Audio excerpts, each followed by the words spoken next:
Alright, how y'all doing? Yeah. So my name is Lizae. You can follow me at Lizae_God's Poet. That's Lizae, God's Poet. So this poem is titled He Loves Me.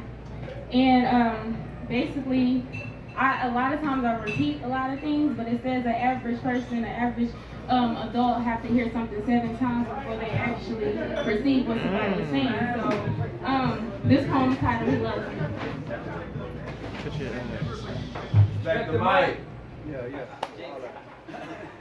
He loves me. He loves me not. He loves me. He loves me not. God loves me, and He will not stop loving me. You see, God's love is unfailing, never ending. So why is it that we keep pretending that it's the lack of love that caused us to give up, that it's the lack of love that caused us to give in? He says love covers a multitude of sin. He loves me unconditionally. He said He never leave me nor forsake me, but it is me who left safety. It is me who left His arms, thinking I find comfort in some place where I don't belong. He loves me, and He is reaching out His hands, hoping that I grab hold and understand how much He loves me. But in the back of my mind, I am still guilty of these sins that I've committed. So grab hold for what? So I can sin the next minute. He loves me not. I tend to think that His love stops whenever I'm not praying like I should or reading when I could. You see, I tend to think that His love stops when I'm not obeying His word and my vision is blurred. You see, I tend to think that His love stops, but God will not stop loving me. Go ahead. See, God's love is everlasting.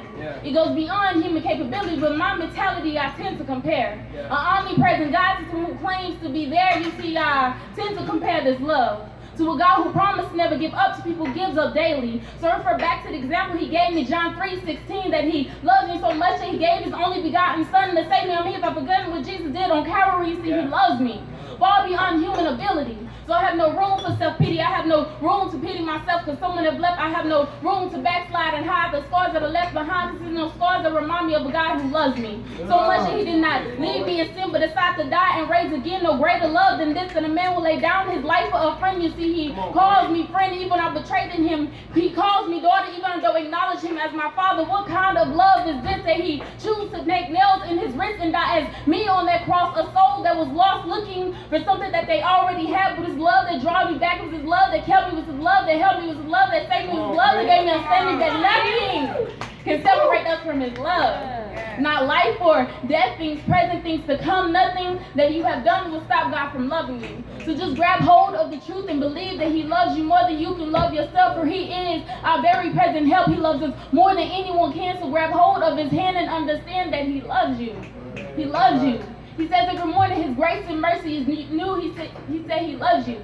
He gives us air to breathe. He makes our heart beat. He lays the path before our feet. He says, ask and we shall receive. Even undeserving, you see, He loves you. He loves us. And He loves me. And He will not stop loving. All right.